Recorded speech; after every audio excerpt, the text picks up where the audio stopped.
เอาให้เจ้าเด้อมันสิเป่าได้นำเด้อทุกผู้นี้ได้ซื้อยังน้องเดือนปอซี่บอกอ้าวขอบใจผู้นี้เด้ผู้งามๆเสื้อแดงคือนางขวัญขวัญใจเนาะไอ้ล่ะผู้นี้เด้เวียงมอนฮะเวียงมอนโดยโอ้ยผู้งามเนาะเอาไก่มูนเจ๊จะได้จะได้เลยเอาปันกันกินจันอย่าดื้อนายไก่เอาโก้มาโก้ขอบใจเอาอันขอบใจอันนบมือนี่โกโก้บ่โกโก้ให้ความสุขเล็กน้อยก่อนมื้อนี้พี่น้องเอ้ยเนาะให้ความสุขเล็กน้อยให้ผู้ใหญ่หลายแล้วให้เล็กน้อยก่อนพอได้ต้อนเด้อเทื่อหน้าเทื่อใดสิมาใหม่มื้อนี้เมื่อก่อนเมื่อปะก่อนเนาะ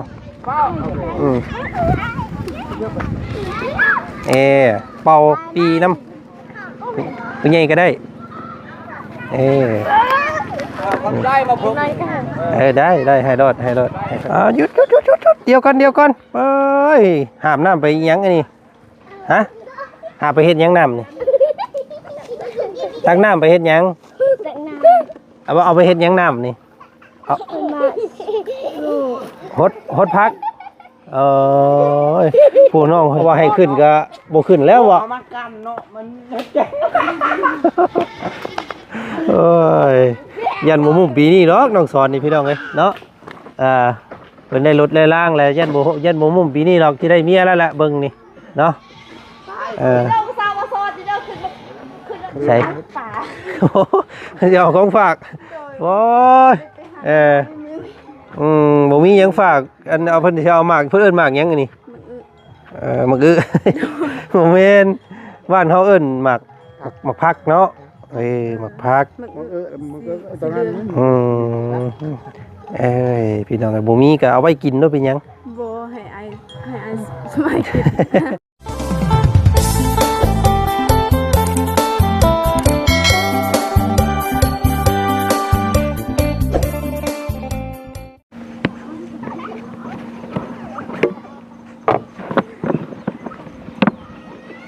ไปใส่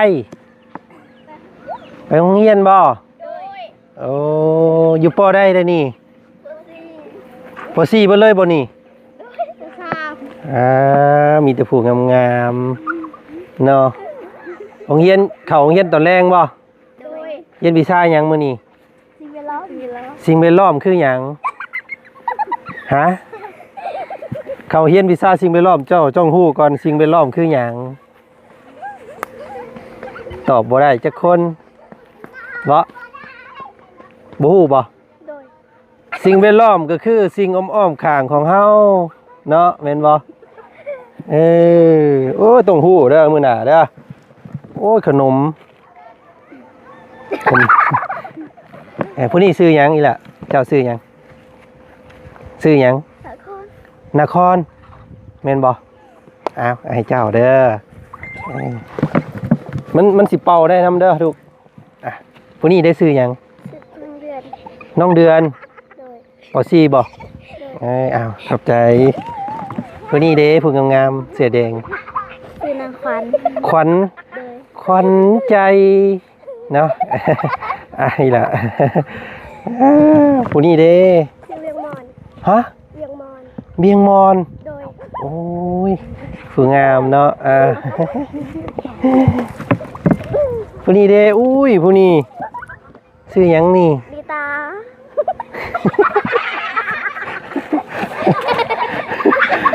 ยังเอาบัวซิลิต้าบ่เห็นบ่เนี่ยเนาะผู้นี้เด้ฮะสื่อขันทองขอบใจเนาะผู้ใดยังบ่ได้มาโอ้ยเจ้ายังบ่ได้บ่ลูกมาเอาไปนี่ผู้นี้นี่ผู้นี้ในหน้าบูดก็เฮ้ยผู้นั้นบ่ใส่เกิบบ่ลูกผู้นี้เจ้าบ่มีเกิบบ่ฮะเราบ่มี บ่มีเกิบบ่โอ้ปอใดเจ้าอยู่เฮียนอยู่ปอใดลูกปอซองโอ้แข่งกระแตกเบ่แล้วลูกเอ้ยเนาะเบิ่งเอาสิให้เจ้าเด้อนี่อ่ะ2อันเลยไปเนาะไปตั้งใจเฮียนนะลูกเด้อใหญ่มากล่ะเฮียนให้เก่งเด้อเออขอบใจหลายๆเด้อมื้อหน้าเฮียนบอกตอบให้ได้เด้อสิ่งแวดล้อมคือหยังโอ้ยเนาะเอาว่าจะเอาขนมให้บัดเล่นไปแล้วมาขนมก่อนโอ้ยมอนี่อายคู่เราบ่ได้ข่มหูเลยลูกอายสู้เราบ่ได้นอนน้ำเนาะเพิ่นว่าเอาไปลองกินเบิ่งเด้อโอ้ยผู้ใดอายบ่ได้กินเด้อเร็วเอาไว้ลูกขนมนี่ว่าได้ใดขนมแก้วมันสิพ่อเขาอยู่บ่เอิ้นมาหลายแท้มันเข้าไปโรงเรียนเลยเนี่ยมันยังไม่ได้ตีนอนสำนีหลายเติบอยู่ได้พี่น้องเอ้ยเนาะเอาเดี๋ยวลองเบิ่งขนมลักเอาน้ำห่านแม่น้องเชอมาเนาะแข่งแดดอยู่ดายมือแต่มันเปื่อยเบิดเลยพี่น้องเอ้ยแมนสบายดีเอ้ยเนาะตอนนี้เครื่องจักรกลเพิ่นสงัดติ้งนิ่งแล้วพี่น้องเอ้ยเป็นอีหยังบาดนี้แล้วบ่ยังใส่ใดมันยังใส่ใดอยู่โอ้แสดงว่าเจาะนี่เขาได้น้ำแล้วเนาะรอแต่ใดมาบาดนี้นี่เพิ่นกำลังสิอวยหัวออกแล้วพี่น้องเอ้ยรอหับเงินแน่ก็แม่นรอใส่ใดแล้วก็เป่งน้ำเป่งในเบิ่งเนาะบาดนี้ฟืนไฟต้องต่อจากพี่ลงไปพี่น้องเอ้ยลองเบิ่ง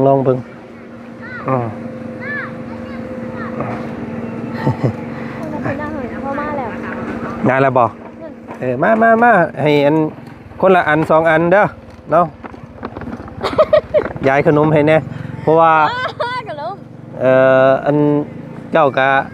เป็นแม่บ้านได้อยู่นี่พี่น้องเลยเนาะมีแต่แบ่งปันให้ชาวบ้านนี้ให้น้องๆเพิ่นมันเปื่อยไปแล้วพี่น้องเลยเนาะทำยังไงบอกเขานิดหน่อยนั่นแหละนิดหน่อยมากเลยแต่ว่าปกติมันสิแข็งแต่ว่านี่มันห้อนมันอบอยู่หลายแล้วมันห้อนเลยอันนั้นพี่น้องมาพี่ลูกไว้มาเอาไป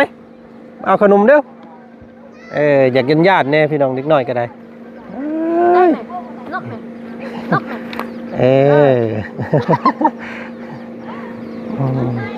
จุ่มเจ้าบ่ได้เข่าเฮียนบ่ได้เข่าเฮียนบ่ลูกบ่เข่าเฮียนทำเอาไว้มาเอาไว้มันกว่าไว้ไอ้เนี่ย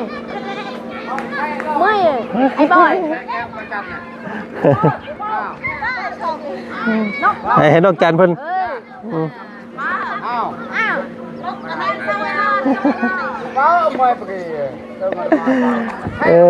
เนาะมีบ่หลายจะแบ่งปันกันเด้อปันกันนิดหน่อยคนละอัน2อันก็ได้โอ้ยบ่ใส่ฮอตส่งบัดเอาไก่มูนเจ๊จะได้เอาปันกันกินจันจันนายไก่โก้มาโก้ขอบใจอันขอบใจอันนบมือนี่โก้บอกโก้ให้ความสุขเล็กน้อยก่อนมื้อนี้พี่น้องเอ้ยเนาะให้ความสุขเล็กน้อยให้ผู้ใหญ่หลายแล้วให้เล็กน้อยก่อนพอได้ต้อนเด้อเทื่อหน้าเทื่อใดสิมาใหม่มื้อนี้เมื่อก่อนเมื่อปะก่อนเนาะ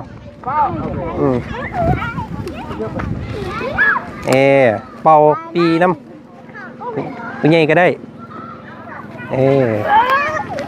ได้มาผมได้ให้รถให้พันรถนี่เอาลูกเอามาเอาให้น้องจันเพิ่นแปลงปันให้มื้อนี้เนาะสลองอันน้ำเจาะน้ำได้แล้วพี่น้องเลยเนาะนี่น้องจันเพิ่นยังไงอยู่เนาะได้แล้วเบิดแล้วมีกี่เกี้ยนบ่เขาฮะหยุดเดี๋ยวก่อนเอ้ยหามน้ำไปยังไงนี่ฮะ หาไปเฮ็ดหยังน้ำนี่ตักน้ำไปเฮ็ดหยัง แต่น้ เอาไปเฮ็ดหยังน้ำนี่ ำมาลูก ฮดพักผู้น้องเพิ่นขึ้นมาแล้วทางนั้นเอาอีหล่ะเอาเบิ่งปั่นกันกินเด้อไปโอ้ยเสือก็ขาดไปเลยเนาะหาบน้ำเมื่อฮดพัก ปั่นกันกินเด้อลูกเด้อปั่นกันเด้อตัวนี้กับพี่เนาะมันสิฮดพักได้จักกันโอ้นี่พี่น้องไงเนาะโอ้ยอย่างน้อบาดนี่พี่น้องไงโอ้ยผู้ยิ่งขึ้นหมักขึ้นมาขามเก่งเลยโอ้โธ่พระเอกเพิ่นมาพี่มื้อนี้พี่น้องเนาะมาแล้วก็ใส่ให้น้องๆเพิ่นขึ้นมาขามให้กินแน่นอนขนาดเจ้าเนาะโอ้เป็นผู้ชายยังให้ผู้หญิงขึ้นต้นไม้โอ้บ่ได้หมอนี่ต้นเขาเนาะไอ้ต้นบ่ขึ้นโอ้ยตายคักอันนี้น้องสอนเพิ่นมา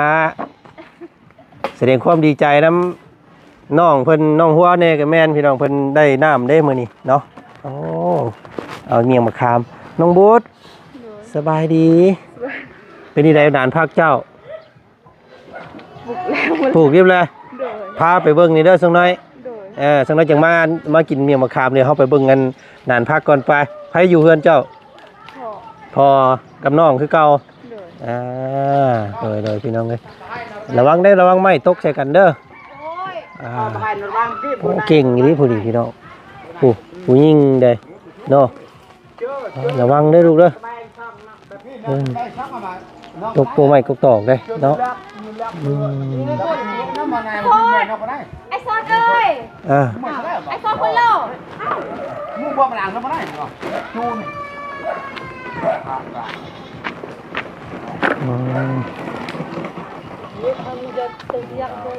จะนอนนะจะนอนนะก็ราบเลยแก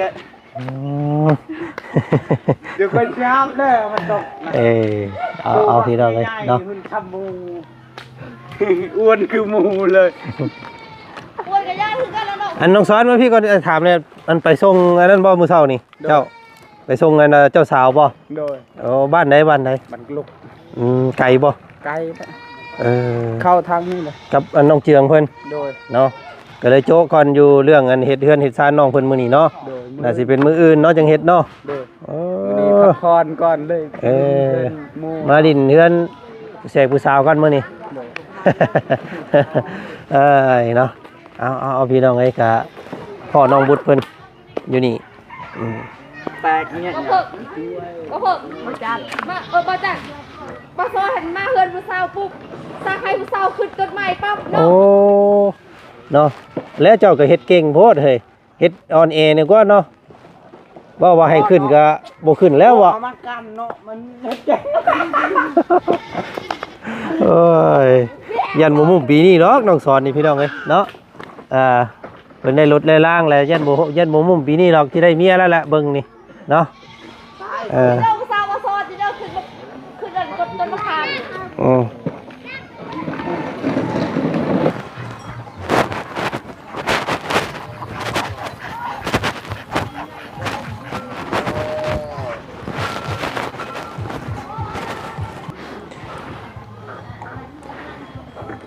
เนาะตัดภาพบรรยากาศมาทาง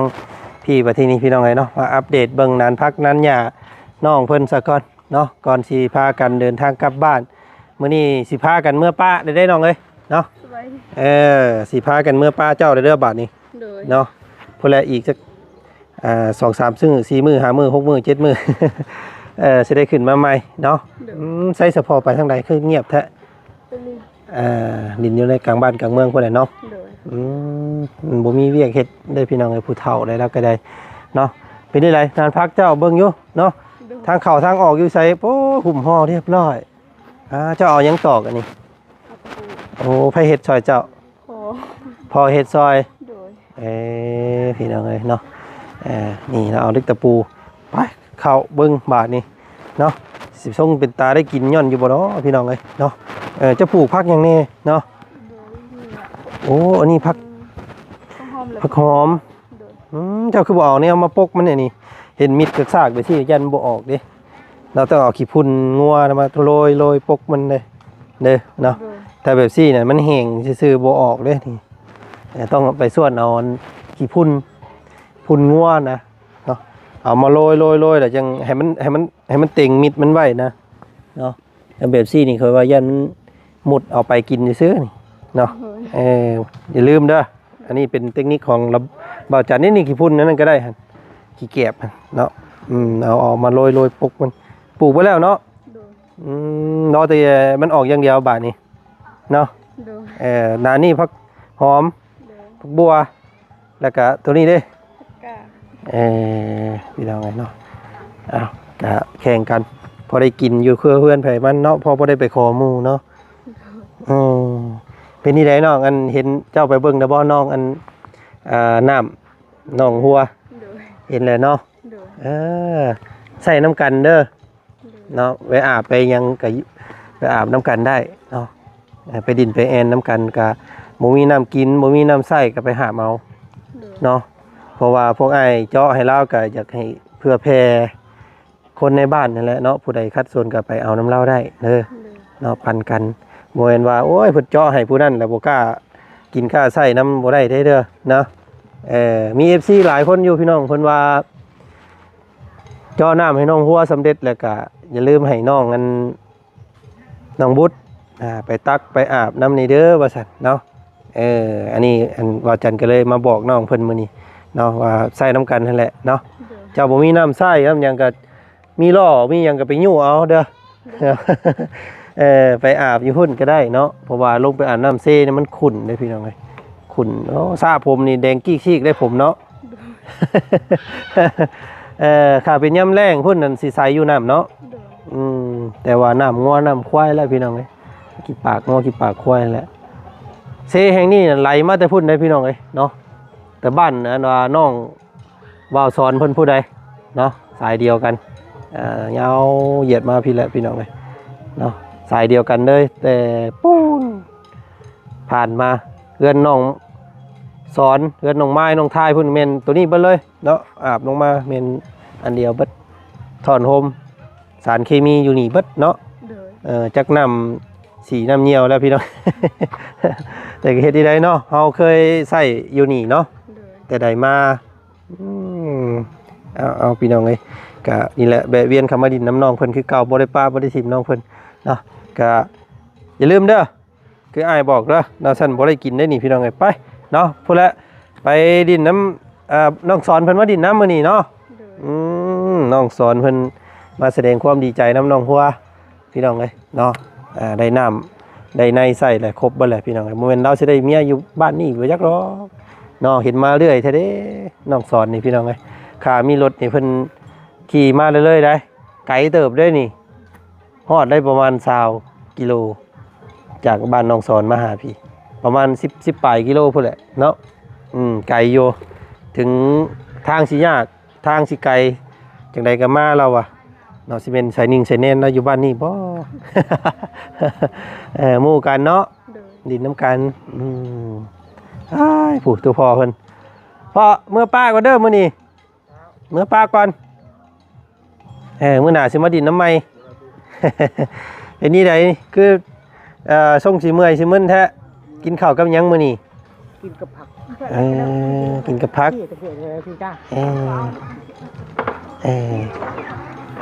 เจ็บมันฮ้อนโอ้ขาครึ่งหนึงลงไปนี่ฮ้อนเบิดเลยโอ้ยพี่น้องตาก็บ่เห็นพุงใส่แว่นตาแห้งกระแตกเป็นแดดนี่แหละตาเนาะหวานมันขึ้นตาได้หั่นเนาะเว้นนี่ดำๆใครได้ไม่เหลืองใส่เดี๋ยวของฝากโอ้ยบ่มีหยังฝากอันเอาเพิ่นสิเอาหมากเพิ่นเอิ้นหมากหยังอันนี้หมากบ่แม่นบ้านเฮาเอิ้นหมากพักเนาะหมากพักตอนนั้นพี่น้องบ่มีก็เอาไว้กินเนาะเป็นหยังบ่ให้ไอ สมัยคิด เอาพูดแล้วเสร็จแล้วที่เมื่ออันเพื่อนน้องหัวพูดแล้วรถสมัยป้าไปพุ่นเนาะขอบใจหลายๆเด้อของฝากเพิ่นมีของฝากมื้อนี้พี่น้องเอ้ยใส่ให้พี่ให้น้องเบิ่งขึ้นเบิ่งอยู่ปู๊ดหมาก พอบ่ได้เฮ็ดให้มุกทั่วก็บ่ได้ หมากบักใหญ่เนาะบ่เป็นหยังดอกพ่อเนาะขอแต่ซุมเจ้ามีอยู่มีกินก็พอแล้วเนาะลำพังครอบครัวซุมเจ้าก็ยังบ่มีแนวสิกินแหละพี่น้องเอ้ยเนาะบ่ต้องบ่มีก็บ่เป็นหยังดอกเด้อเนาะนั่นแหละ ถ้าน้องเพิ่นปลูกผักแล้วก่อนจึงสิมาขอกินน้ำเนาะตอนนี้ยังบ่ทันออกครับพี่น้องเอ้ยเอ้ยเนาะ พอปลูกเช้านี้โลดหดขึ้น เอาปลูกมื้อหน้ามื้อในสิเวะมาดินน้ำใหม่อีกเด้อน้องเด้อมื้อนี้ไปซะเฮาเมื่อก่อนหิวเมื่อส่งง่ายเด้นักช้ำเอ้ยพี่น้องเอ้ยเนาะ ไปเนาะพุ่นแหละอยู่อันรถเฮือนน้องหัวผูกไปพี่น้องเอ้ยเอ้ยเมื่อใส่น้ำกันน้ำบอกน้องเพิ่นเจาะให้น้องหัวแหละให้เมื่ออาบเมื่อหยังอยู่น้ำกันอยู่พุ่นก็ได้เมื่อหาบมากินเนาะน้ำสะอาดแน่ไปกินน้ำอยู่ในเซในบึงโอ้ยอันตรายเด้ อาบน้ำเทในกินนั่นนะขอกินน้ำเขา ขอกินน้ำเฮือนเพิ่นเนาะตักเอาน้ำอันนี้พี่น้องเลยอย่างไรก็มุขขอบใจหลายๆพอเนาะเอาสู้ๆพี่น้องเด้อสู้ๆเด้อพอเด้อใส่ขอน้ำเพิ่นเนาะเอาพี่น้องไปนี่แหละเนาะนี่ก็รักน้ำท่วมเป็นหนึ่งครอบครัวนั่นก็ได้พี่น้องไอ้น้องเพิ่นบุตรเพิ่นเนาะเป็นกับผ้าแม่อยู่น้ำพอครอบครัวก็ขาดเขินตามที่เห็นนี่แหละพี่น้องไอ้เนาะถ่ายทำชีวิตการไปอยู่ของน้องเพิ่นเบิดแล้วเนาะที่นี่ก็ขึ้นอยู่กับบุญวาสนาของเราเนาะสิได้อย่างแน่ก็เบิ่งน้ำกันเนาะพี่น้องเนาะจังใดก็ขอขอบใจมื้อนี้บ่จันแบ่งปันน้ำใจให้เล็กๆน้อยๆเนาะเซลพี่น้องบ้านเพิ่นหลายๆเนาะแล้วก็มาทักมาทายน้องพุทธสบาพี่น้องเลยเนาะนี่แหละสภาพแบบล้อมสวยงามพี่น้องเลยเนาะแบบกินธรรมชาติเนาะบ้านเฮาไม่ต้องอีหยังมากมายนี่พี่น้องเลยอากาศดีๆมื้อนี้ก็เป็นอีกมื้อนึงเนาะที่บ่เห็นแสงแดดบัดมื้อเลยพี่น้องมื้อนี้เนาะรักษาสุขภาพพี่น้องเลยเนาะเป็นวัดเป็นไอเสียงออกจากปากในนิดนึงทางบาจันก็ได้เนาะเอาจังไดก็ติดตามเบิ่งชมคลิปหน้าแล้วกันเนาะคลิปนี้สบายดีเด้อ